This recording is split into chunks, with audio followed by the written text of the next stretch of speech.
Hi everyone, this is my Mythic Guldan guide video. There's only 1 week left until TOS, so hopefully this is useful to somebody.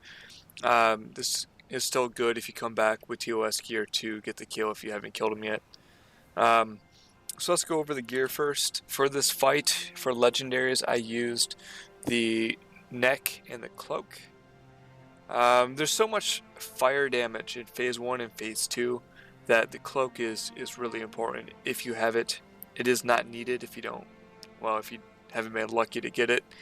I used the DMC trinket. For this fight, I was the bonds tank. As the bonds tank, the DMC is not as important at all. If you're main tanking, DMC is definitely recommended, 100%. But I was trying to be more safe than sorry because this is our first kill. We're almost out of time for TOS, so I was playing it safe, so I used the DMC. If you're main tanking, I highly recommend the 4-piece because Guldan will truck you. I main tanked for about an hour and a half of progression, and then we realized that it's just easier if I was a bond tank. So as a bond tank, the 4-piece is not needed. You're hardly ever taking physical damage. And then other than that, versatility mastery is okay for damage. Again, you're not taking physical damage most of the time. Crit if you want to prioritize damage. Again, I was being safe, so I didn't.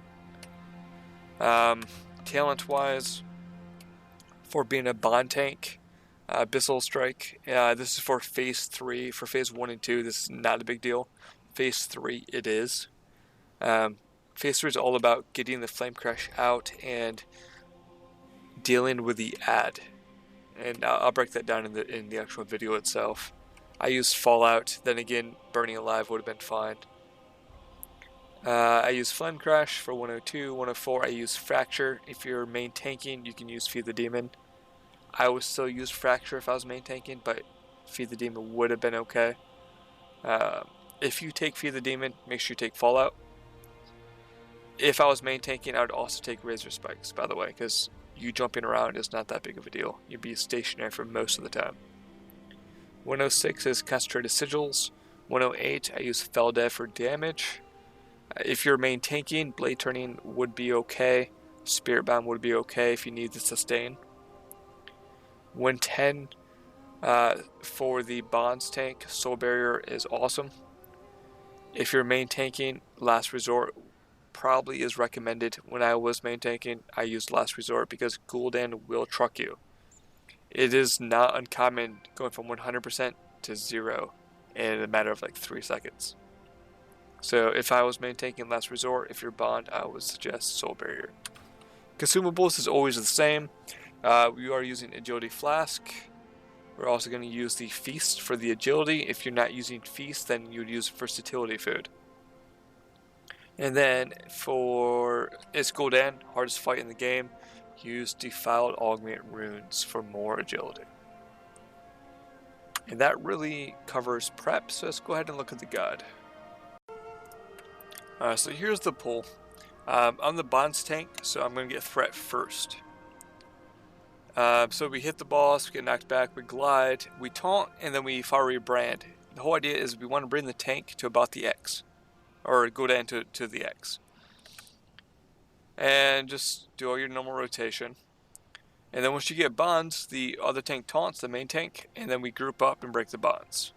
Now, there are 2 strats for tanking him. You can have your main tank eat 100 energy slice the entire time, which is easier, but the tank has to manage their cooldowns, their defensive cooldowns. And some tanks, as of 7.2, can't really do that well. Demon Hunter kind of suffers at doing that. Bear Tank can. However, we don't use that strat. So I pop the slice almost every time. There's one time where I don't. So right now, he does not have the buff. I see that he's approaching 50 energy, so I'm going to walk over, trigger the scythe. Alright, so now here is important. The Trapper has a large hitbox, and I need to move him on top of Guldan so we can AoE them both down at the same time. So I'm going to move away from Guldan, out of Guldan's hitbox, and I'm going to taunt and throw my glaive. Whole idea is I need to be far enough away that the trapper actually moves. And then once he moves, I go back in. Now, the trapper doesn't move very well all the time. Sometimes he's going to be out of range, just a heads up there. So, I check the energy, I'll walk over the tank, trigger Scythe. And then I don't actually target the trapper because he's not going to pull threat from me. I'm just going to keep cleaving off of Guldan so I can watch the energy. So whenever the buff drops from Guldan, oh, let me just stop that. Whenever the buff drops from Guldan, I trigger Scythe, or try to, or close to it. Now, for bonds, basically when I taunt, I'll show you on the next one actually. So for the first one, I pop my my cooldown from Elisand, and I go back in and I trigger bonds. And make sure you look at the tank's HP before you trigger it, and you tell them that you're going to trigger it or her. So we're going to keep doing this here, keep DPS in. I'm not using a Razor Spike, so I'm not popping DS. I'll look at his energy bar, I trigger Scythe again. Whenever the eyes come out, I try to AoE with Flame Crash and with Soul Cleave. Alright, now watch how I do this bonds, because this is very important if you don't want to kill people. So I'm going to taunt the boss, and then I'm going to stand inside the boss. And the reasoning is if I stand behind the boss, there's going to be melee there, there's a chance he's going to Scythe on the melee and kill them. Well, once he starts casting bond is when I move back. So, stand inside, once you see the bond casting, he will not Scythe while he's casting bond. And I know this, so when he's casting bond, I take a step back on top of the melee, and then I get thrown back. So I can step back, and then get thrown out. And this way I don't kill any of the melee. To handle the damage, make sure you're topped off, pop a Soul Barrier, and an Empower Wards. That's all you need. If you want to be safe, if you're using the cloak, you can also pop Immolation Aura. So again, I watch the energy on the Guldan, pop Scythe. So at this point I'm just DPSing and popping Scythe when I need to.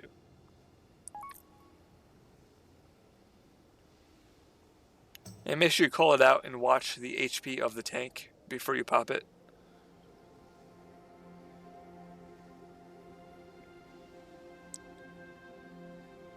Alright, so we see we have, and also it's also good practice to pop the Scythe before a bond, so when you get back he's not near full energy.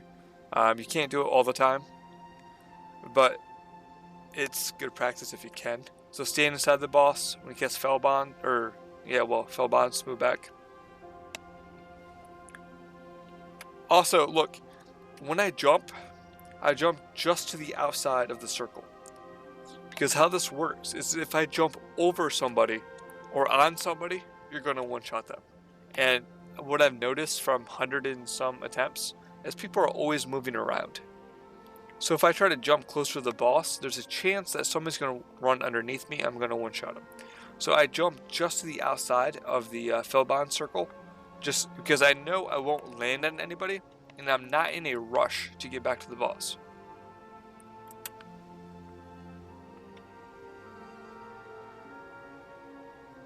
Again, trigger bonds. Now, we have the damage to push Guldan before the second ad. If you get the second ad, you're going to have to deal with other mechanics that I'm not going to go over, because we don't have to deal with it. So, the boss pushes at 50.4. So, near 50.4, you want to trigger Scythe, so when you go into phase 2, he has low energy. So, he's at 51.3, I trigger Scythe,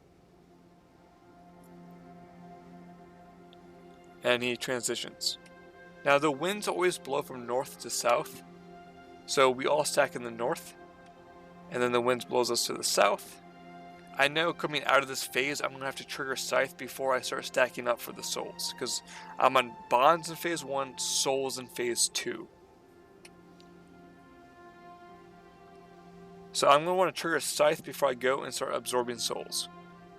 So there's a Scythe, then now I go in and I don't ever leave the soul well.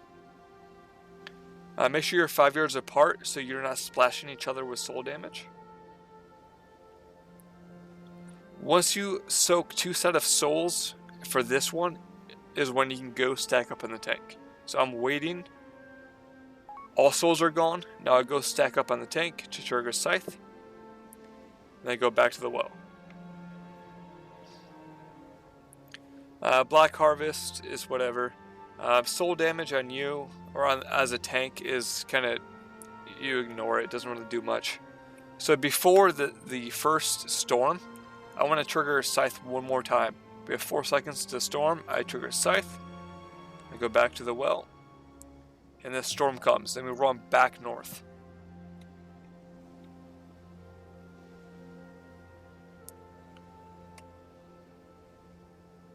Our tank is lagging a little bit. So here is a perfect time. Guldan is at, what, 30% energy? It's easier to trigger Scythe now than it is when we're running back in. So he goes back to bear form. I trigger Scythe. Well, I'm supposed to. There it is. And then he moves him to position. Now, you need to get back in that well as soon as possible. With this well, you can get by with 3 people in the well. If they're not in the well the entire time, you can run. Alright, before I do this. On this winds, the main tank is going to run through the well. And, because you see him right here. It is imperative that you tell your 2 other soakers to get out of the way. We've had a lot of deaths where the tank runs over one of the soakers, gets cleaved with the scythe, and kills him. So I always yell, get out of the way. The tank comes through. I want to trigger the scythe right now. There it is, and I get back in the well. Now, if your 3 soakers are in the well almost the entire time, you will run out of souls. You'll be fine. Now, I've noticed there's been a few attempts where we have like 1 or 2 souls up because, I don't know, maybe me or somebody else isn't in the well. So I tell a secondary, a 4th melee to stand in the well. He gets 1 or 2 souls, like right there you see him, the warrior. And then we're good. Black Harvest comes, there's no souls in the well, and nobody dies.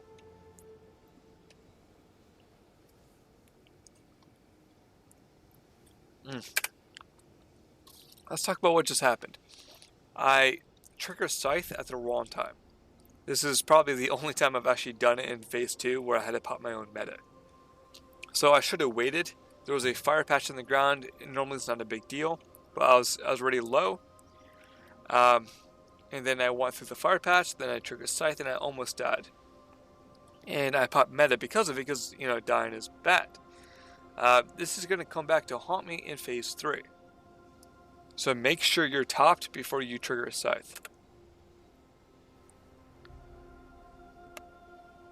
So for the second storm, I recommend using a Roar if you have it, or a Shaman Totem if you have that. You're going to want to trigger Scythe right now when you run back in.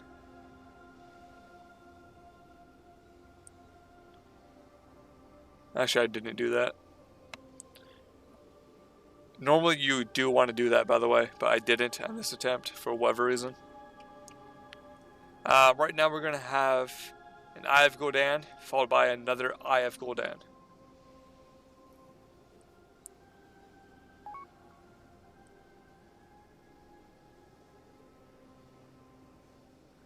So how we play this out here is important. We wiped almost an entire night on this. So on this one here, what's going to happen is going to have an Eye of Guldan, and some flames, another Eye of Guldan, and then we have a storm and a winds coming. And the problem is there's a ton of souls that's going to appear into this well. There's 2 ways to do this. The easiest way that we found is like this. We kill the second eye, and when there's 5 seconds roughly left on storm, the main tank is going to take Guldan away from us to the south. So about 5 seconds, going to take him away. And this is the only time this is going to happen. By the way, he's going to take 100% Scythe. This is the only time he does this. We stick all DPS into the soul well, and you'll see why it's important. We don't put the healers in there because they're kind of squishy, and if they die, we're in trouble. So all the DPS into the well and spread out. As the Main tank brings Guldan away. So Guldan's away. We have a ton of souls coming in, and all DPS stands in here.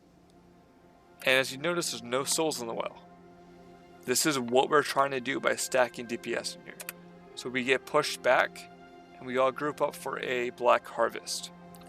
The other way to do this is if you just have the 3 soakers, and then you don't put anybody else in the well, and then you just chain healer cooldowns, and you have to heal through 3 souls. Keep in mind, when you push him into phase 3, anybody with souls will lose the debuff automatically once you push them. So we have, like 8, 9 people with souls debuffs, 1 or 2, with 3 people with 9. This will go away once we push him. He's already at 14%. So there's no souls in the well. We pop a couple healer cooldowns to make sure. Once Black Harvest is about to end, you need to spread out for the flame. At this point, you want to double pot, use your second pot, everybody, and you want to push him before he does the eyes or the storm. So once the flame is over and the tank is topped, I trigger a scythe, and then you just burn him the rest of the way.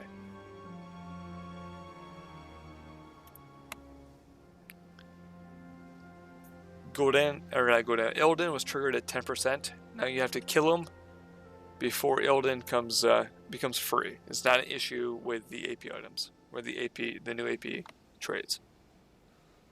So we kill Guldan, we spread out for the last flame.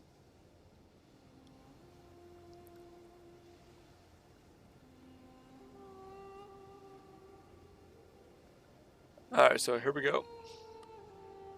So the main tank brings them over to the east side.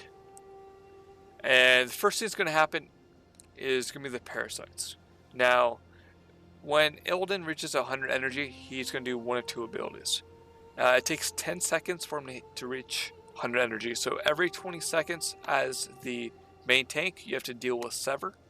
And as the off tank, you have to deal with the Flame Crash. And I wiped the raid probably like 8 times, 9 times, because I wasn't ready for Flame Crash. So the order is Parasite's going to come out.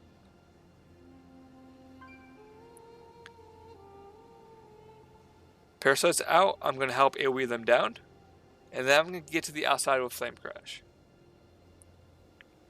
When I'm out here, the ad's going to spawn. Where's the ad? Alright, so there's the ad. And Flame Crash is coming. And you have to be as far away as you can from the raid for fall off damage with Flame Crash. So once he lands, I'm going to jump in and I want to taunt the ad ASAP. So I taunt the ad. Keep in mind here, Illidan damage is not important. We killed this because we changed how we handled the ad. All damage switches to the ad right away and I put him into position. Illidan will die if you do the mechanics properly. So I pull the ad out. All damage switches to the ad and only the ad. And we kill it as quickly as we can.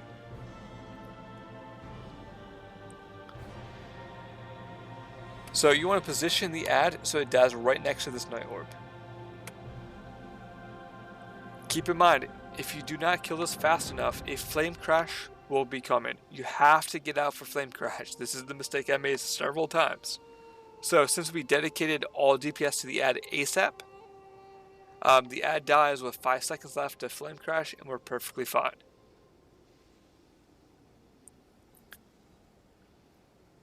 So here's Flame Crash, jump out. I use Empower rewards for every Flame Crash, by the way. So help kill the ads, DPS the boss. After the Sever, a Flame Crash is coming, so I want to get out. And the second Asnoth ad is now coming. So I want to pick up the ad ASAP. And I'm going to position this ad for the 3rd orb. And we put a marker here, the star is where the 3rd orb is going to spawn. So this needs to die near the star. So I'm going to pull him back. All damage switches to him. The parasites have to get out and move back to Illidan. And right now there's 2 seconds left of Flame Crash. Now this is kind of sketchy. If Flame Crash is going to happen before the ad dies, you have to get out or people will die. The damage that we had was solid. The ad dies. I jump out. So Flame Crash happens. I go back in. At this point, we are pushing for visions. So kill the parasites, heal up the essence, and then get into the bubble. And there's Illidan. Now, the damage in Illidan is not important. For the first two parts of this, the damage on him is not important. So we need to pick up the ad. This ad needs to die. So I want to pull him into melee, so he can be cleaved down. Now, parasites will come first at this point. So normally you want to kill the parasites and then the ad. So I'm going to move the ad out to where I want him positioned.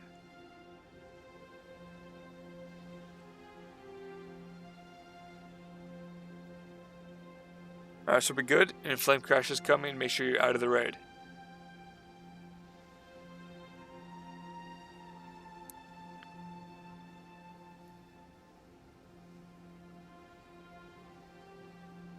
I was playing it safe here, by the way. So the ad comes, and now this fourth ad has to be taunted by the main tank. And he has to blow probably an armor pot and some cooldowns. Because Flame Crash is coming in 3 seconds. If you try to position him with the ad and a Flame Crash, you're going to kill people or you're going to die. Either of those situations is not good. So you have the main tank taunt the ad, and you get out for Flame Crash. So Flame Crash happens. They want to get in, you want to taunt the ad. And they want to move the ad to position. Now all DPS, all melee DPS needs to switch and kill this ad as soon as the parasites are dead. All ranged DPS should be on the orb at this moment. I'll make a mistake here. I should pop meta, and I don't. So we need to kill this ad. I don't get heals. I did not pop meta. That's my fault. I get a res. I taunt it. But our Death Knight Death Crypt it correctly. Flame Crash is in a terrible position. But nobody died. So he's going into vision. We need to heal up all 3 of these orbs and finish off this Night Orb. I was in the wrong position because of the beta res, so I didn't get to heal up any of those orbs. But everybody else did it. At this point, if everybody's alive, you win unless you screw up Parasite. So ad spawns, we need to CC them all. We have 2 Warlocks, so we use 2 Banishes. We killed the Parasites. We did not chain our stuns like we should have there. We were excited in our first kill. So, kill the Parasites. And I preemptively get out for Flame Crash because my damage is not important here. Me killing everybody with Flame Crash is important. So I get out early, make sure I don't kill anybody.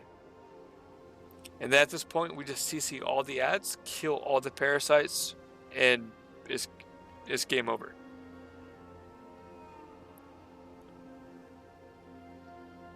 So I want to get out for Flame Crash, make sure nobody dies.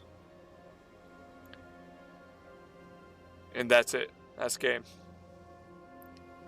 And that's the entire fight, guys. Kind of disappointing here. BIS 925 Fell Relic of Fire Demise drops. And I don't get it.